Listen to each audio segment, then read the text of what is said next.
La course au succès nous oblige à harmoniser continuellement le soi réel et l'idéal de soi. Jean Proverbe l'a bien dit, toute jouette c'est jouette, mais passer quand son prétention en tête, pas la donne. Tout le monde c'est monde, mais deux mondes préjugés pas contrés. Ça contré, c'est une bonne avec un paquet. Un paquet avec une foule. Une foule avec une pile victime préjugée. Oui, préjugé a fait trop monde, trop tête paillot. Couleur peau, c'est beauté pao. Cheveux pao, c'est beauté pao. Pao, c'est pao.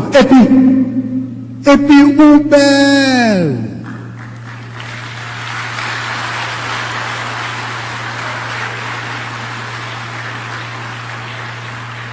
Moun qui l'aide, c'est moun sans conscience, qui prend moun sans conscience pour piller moun à conscience. Moun qui l'aide, c'est professionnel, qui tourne criminel, n'ont pas menti si au miel, qui en met un coup fiel.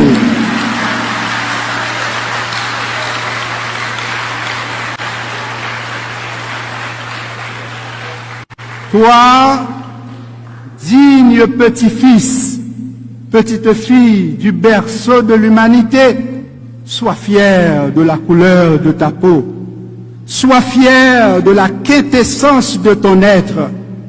Ta beauté transcende le visible. Plus tu aimes, plus ta beauté rayonne et illumine ton visage. S'aimer soi-même et l'amour de l'autre sont à l'image de nos deux hémisphères cérébraux. Leur synchronisation orientera inévitablement l'avenir de votre vie professionnelle et l'avenir de votre vie amoureuse.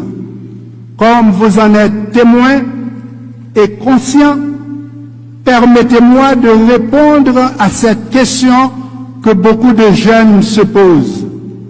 Pourquoi l'amour est aveugle? Voilà. Nous avons tous une amygdale dans chaque hémisphère cérébral. Quand on est amoureux, le cerveau désactive l'amygdale de l'hémisphère gauche. Voilà pourquoi tu as moins peur des dangers, tu deviens plus émotionnel, moins rationnel, et l'amour te rend un peu aveugle. Alors, la matière grise voit la vie en rose. L'euphorie de l'amour peut affecter positivement ou négativement votre vie professionnelle. Notre fameux Toto en c'est long. N'en fait Jacob Yévet. Toto à l'université, mais il pas qu'à étudier.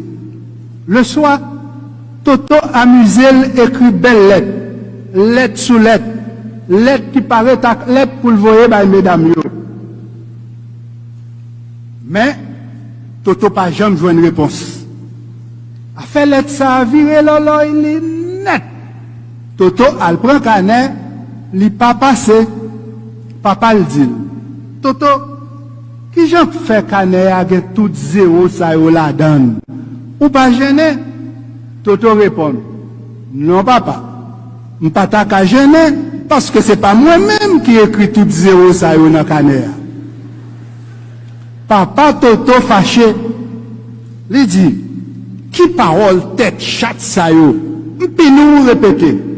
Oui, Toto craponnet, lui vire causé elle dit, tête chatte ça, tellement boilette moi yo, mettre chatte là, manger chatte là, même moun fou saisi.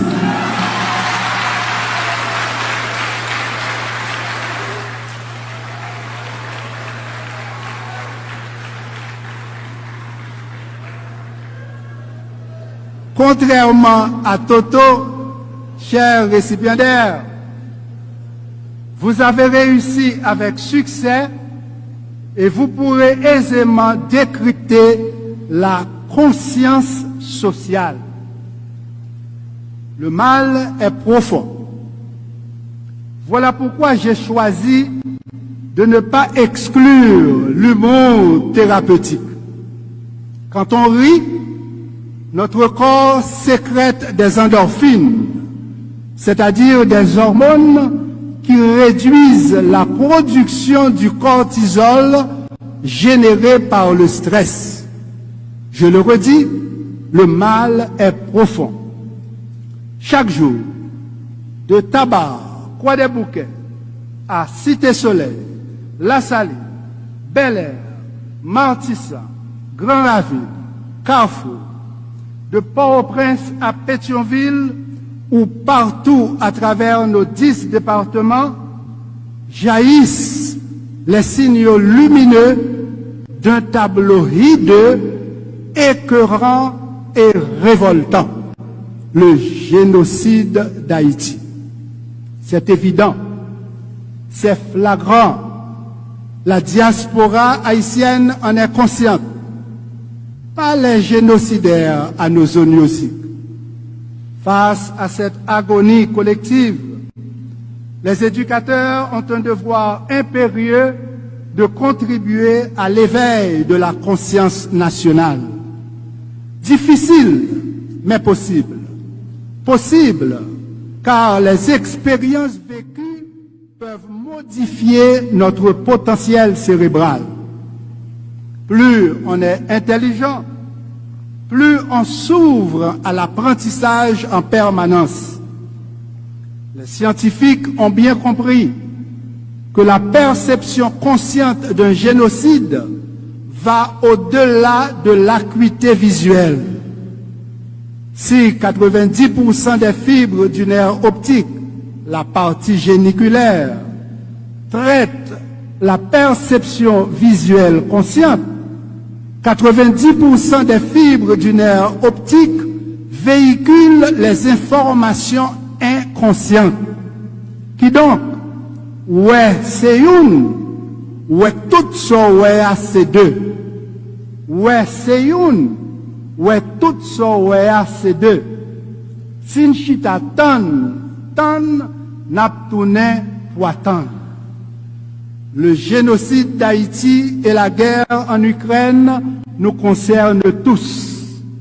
Aujourd'hui, plus que jamais, nous devons susciter l'éveil de la conscience sociale.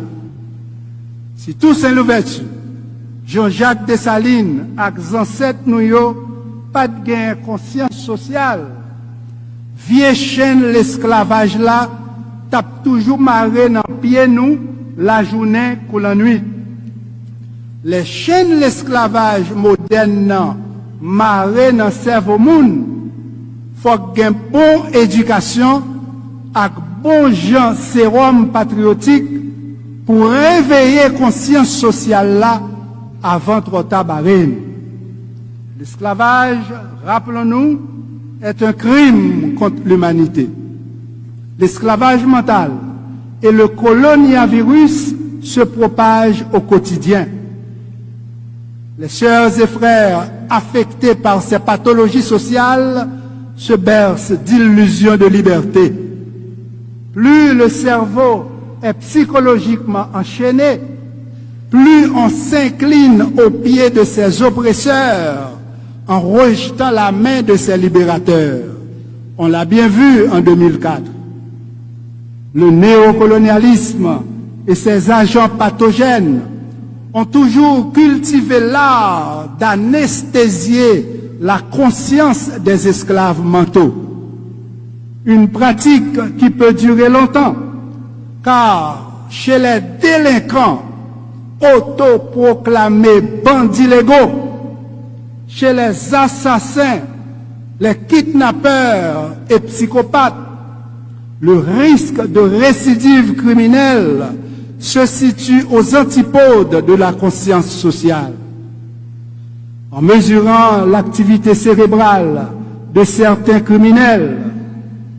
Les scientifiques ont observé que plus la probabilité de récidive est élevée, moins leur cortex singulaire antérieur est actif.